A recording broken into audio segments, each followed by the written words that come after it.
he was my driver. Okay, so அவர்லாம் வந்து ஒரு அரௌண்ட் ஒரு 80 to 100 கிலோமீட்டர் ஸ்பீடில் அவ்வளோ ஸ்டஃபான ஒரு ரோட்டில் எங்களை எல்லாத்தையும் சேஃப் பண்ணி கீழே கூட்டிகிட்டு வந்தாங்க.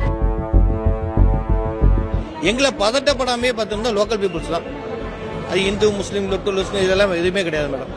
அவ்வளோ சப்போர்ட்டிங். நம்மளுடைய சிஸ்டர் பிரதர்ஸ் மாதிரி இருக்கிறாங்க அவங்கெல்லாம். அப்படி ஒரு அன்பா இருக்காங்க. ஆனால் நம்மளால முடிஞ்சது என்னன்னா அவங்களுக்கு அந்த டூரிஸ்ட்டை நம்ம இன்னும் கொஞ்சம் இம்ப்ரூவ் பண்ணால் அவங்க நல்லா இருக்கும். இதுதான் ஃபர்ஸ்ட் டைம் வந்து பார்த்தோம்னா டூரிஸ்ட் அட்டாக் ஆகுது. அவங்களுடைய மோட்டிவ் என்னன்னா டூரிஸ்ட்டை வந்து பார்த்தோம்னா வரக்கூடாது, லோக்கல் பீப்புள்ஸ் அப்போதான் அவங்களுக்கு உதவி பண்ணுறாங்கன்னா. இப்போ உதவி பண்ணுறது இல்லை இதுக்கோசரம். இப்போ நம்ம வந்து அவங்க உதவி பண்ணாமல் இருந்தோம்னா திருப்பி அது மாதிரி தான் போக இருப்பாங்க அவங்களுக்கு. இந்த லோக்கல் பீப்புள்ஸ் அவ்வளோ சேஃபாக நம்ம எல்லாத்தையும் மூவ் பண்ணாங்க. எங்களுக்கு ஒரு 2 hours வரைக்கும் எங்களுக்கு தெரியும் அவங்க ஷூட்டிங் சவுண்ட்ஸ்லாம் கேட்குது, எல்லாமே தெரியும். பட் அந்த லோக்கல் பீப்புள்ஸ் வந்து நம்மளுக்கு எந்த ஒரு பதட்டமே ஆகக்கூடாதுன்னு சொல்லிட்டு அவ்வளோ ஸ்மூத்தாக ஹேண்டில் பண்ணி நீட்டாக எங்களை கீழே வரைக்கும் கொண்டு வந்து விட்டுட்டதுக்கு அப்புறம் தான் எங்கள்கிட்ட சொன்னாங்க இந்த மாதிரி ஒரு இஷ்யூன்னு.